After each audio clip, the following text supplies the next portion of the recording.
Good day, good afternoon, good evening, everyone. This is ViperAS for Viperland, and today I'm showing a little more Earth Defense Force 2025. I really like this game.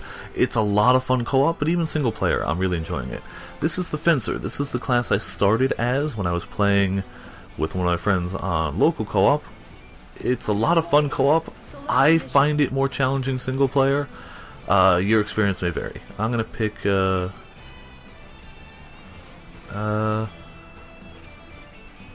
I don't know which one. I'm gonna pick this one, just cause. So, I'm gonna pick normal. I'm probably gonna blow through it, but I don't want to die on another one again. I only have one weapon that's clearly from a higher difficulty. So the fencers can carry 2 sets of 4 weapons, instead of just 2 sets of 1 weapon. They can use shields. I have not found them overly helpful. Again, your experience may vary. I like to usually carry 2 of one weapon in one layout and 2 of another weapon in the other layout. Mixing it up this time so that I can showcase more weapons. I can have one on my left hand, one on my right hand, swap one left, one right. So I'm going to try and show slightly different weapons instead of just using the same 2, because while I find that effective, it's not great for showcasing the character. I think I've got 2 shorter range weapons and 2 longer range weapons. The Fencer probably, in my opinion, has the widest variety of weapons. That's just me. It's probably because I've played the Fencer more. But even in the same category of weapons, you can get many different types. Like even on the close quarters type weapons, you can get like hammers, jackhammers, fists. You can get swords, energy swords, which is kind of awesome. Not all are super helpful, and unfortunately, if you're playing single player, their missile launchers are pretty much ineffective, because most of them can only be used if you have an air raider with a laser guide kit equipped. The class is also very, very slow, but a lot of the weapons... Oh, that's the wrong button. They also control differently from other classes. A lot of the weapons have a secondary function. A lot of the melee ones let you dash forward. A lot of these ones let you jump into the air. So you can jump into the air, dash forward. You're a little more speedy and mobile than it originally seems. So these 2 weapons, you can see, have charge bars. If you hold the button, you charge up the hammer, and charge up the force blade, and then when you release it, it does whatever it's going to do. So I release the hammer, and we've got big energy wave. Lots of fun. The sword, giant cut, which can hit airborne things, which is a thing later in the game. Right now there's no airborne enemies. You can do it without charging them up. Like let's say, if I didn't charge the sword, it would just do a little wink instead of a big wave. And that's the hammer fully charged. That's the hammer just tapping it. It's actually not a huge difference, you just don't do as much damage. Now let's swap weapons. So for this one I've got a cannon on my L1, which should hopefully hurt something pretty bad. Oh, this isn't the most damaging one, but whatever. It's a cannon. That's pretty cool. And then we've got this other one. I love the javelin catapult. I think this was one of the free DLC weapons. Oh, this is not the one I was thinking of. Okay, this is just the basic one. So you fire, but the way you fire is kind of weird. It fires more up, like it fires more in an arc, and then it kind of rains down. I was hoping that was the other weapon, which fires a whole bunch of those at once. As it is, if you have your targeting thing on an enemy, you're probably going to miss them with this weapon, with the javelin. But you can kind of aim at the ground and like shotgun forward, which is kind of handy. Not my favorite, but you can do it. And this cannon, the lightweight cannon M2, pretty okay. It doesn't have the recoil that some of the other cannons do. Some of the cannons do massive damage, but they recoil so bad that your like targeting reticle actually moves around, which is kind of annoying. Let's switch back to these for like close quarters. And let's hit some ants. The only thing I don't really like about these melee weapons, and it's a minor complaint, really minor, they cannot blow up buildings. No matter how much it looks like this hammer should be able to damage buildings, it cannot damage buildings. There's just some weapons in this game, probably about half of them really, that just do not hurt buildings. Sniper rifles, munitions, actual bullets. Like a shotgun can never take down a building, ever. It doesn't matter how much you pour into it, a shotgun is never going to destroy a building. It just can't. It's impossible, which is kind of sad. And these hammers count... Never mind, apparently this hammer can. Maybe this is a new hammer. I don't think I've used this one before. I take it back. Hammer can do it. Sword, I don't think can. No, sword cannot. That's what I was using before, was the sword, pretty much exclusively.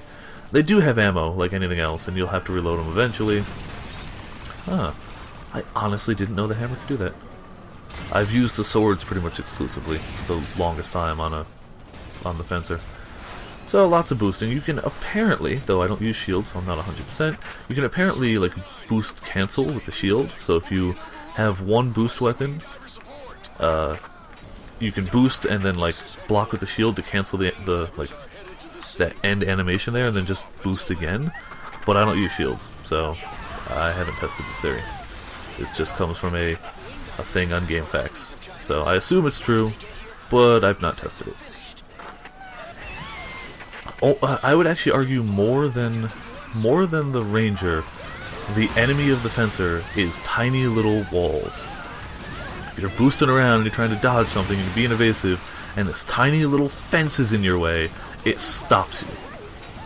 Super frustrating, but it also kind of just means you have to be a little more like aware of your surroundings, which is something I should focus on more in this game anyway. So, I really like the fencer. I just do. I like them more while playing co-op, however, because then somebody else can get, like, they're not great at the super long distance, the wing diver's better at that, and the ranger, so if there's something at a long range, or something like aerial that needs to come down, you can take them down easier with other classes, while this guy's great at, like, ground classes. They're apparently also perfectly paired with a wing diver, air raider.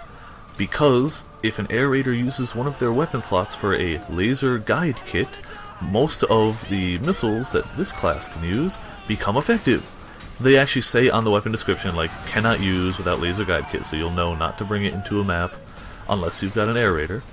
But if you do have an air raider, they're apparently really powerful missiles, which is apparently a lot of fun. I haven't tried it, because my friend usually plays wing diver, but we may branch out.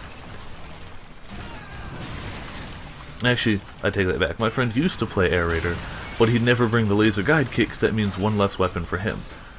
And I can see the point, because it does mean that I have to take up a weapon slot that's only useful for them, and they have to take up a weapon slot that's only useful for me. And that's really kind of unfortunate for them, because they only get 2. Like, I have to take up a quarter of my weapon slots, so I have to take up half of theirs. But apparently the damage and just fun and destruction it can cause does make up for that fact, so it's just a thing.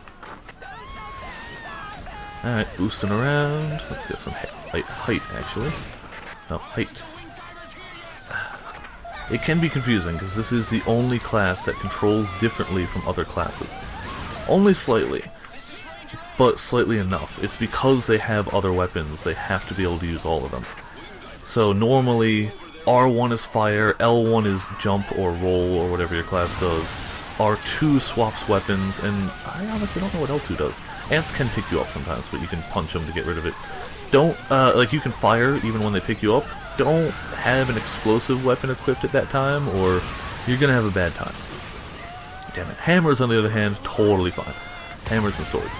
What was I saying? Oh yeah, this class, L1 fires your left-hand weapon, R1 fires your right-hand weapon, L2 does your extra feature your left hand, R2 does your extra feature your right hand. In this case, both of them are melee weapons, so it's dash for both of them. And triangle swaps weapons. I don't remember what triangle does for other classes. I think that's maybe... I honestly don't know. I forget. Squares still reload, sticks still move, X still does... Oh, I guess X does a bunny hop. Oh, I could probably use that on a... No, I don't think I could use that. Never mind. So, controls are slightly different. Not drastically, but enough that every once in a while, if you're like rapidly switching classes, it can be troublesome. But if you stick with one class, you pick it up pretty quickly. You can alter the button configurations, but I don't really care to. There's 2 ants left, come on. And I think there's one wave after this. And that's the end of the mission, I think. Come on, ant. There you go, got him. I don't care enough for the armor crate. sometimes, especially if you're doing like split screen co-op in this game, the frame rate is kind of low. The only time you really notice it in single player is if you're blowing up a lot of buildings or just doing a lot of stuff. The frame rate will drop. But in co-op, the frame rate is not fantastic. It's not terrible, and it gets better. Like, it starts out bad at the start of like a level usually, and then it just gets better. But that could bother some people too, so it's worth noting. I noticed it when it first happened, but then I went, whatever, we're blowing stuff up, and we just got so busy with blowing stuff up, we didn't even really notice it much after that, except when it really hit. Which happens.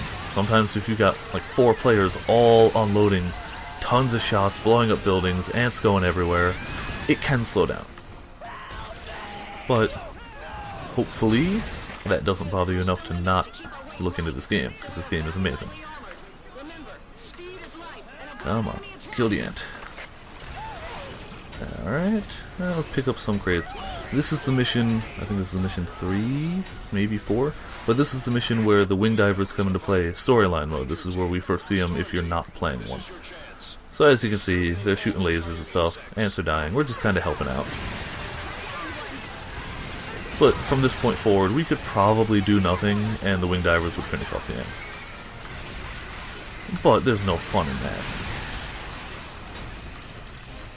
Rather help out. Come on, get the weapon crate. There we go.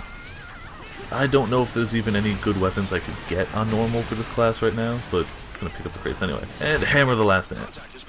Nice. Alright, pick up some armor while they're chatting over the radio. I missed it, didn't I? No, I got it. That's all health. There's an armor. And that's really about all I can get. I could always hit a wing diver. Nope, apparently not. There we go. So yeah, that's the Fencer class. I really enjoy them. They get more health per armor crate than any other class, so they can take a lot of hits. They're slow, but there's ways around that. As long as you keep at least one melee type weapon around, you get that boost, which is really handy. It's also really good for evading attacks. It goes quicker than the ranger movement ones. And you've got a lot of choices for ones that have that boost. All of the CC strikers, all of the CC piercers have that boost. Oh, excuse me. Shields, I think their extra ability is blocking. The artillery, all of those are the ones that boost you into the air, the automatic artillery. And regular artillery, missiles, I don't know what they do because I really don't use any. See, only with guide kit, only with guide kit, only with guide kit. That's about it for them. But they got a lot of fun toys to play around with. And again, you can change color or adjust armor, but that's all fine. So, this has been the Fencer class of Earth Defense Force 2025. Thank you for tuning in and watching, and tune in next time for presumably the Air Raider. That's really the only class I have left to show off. So,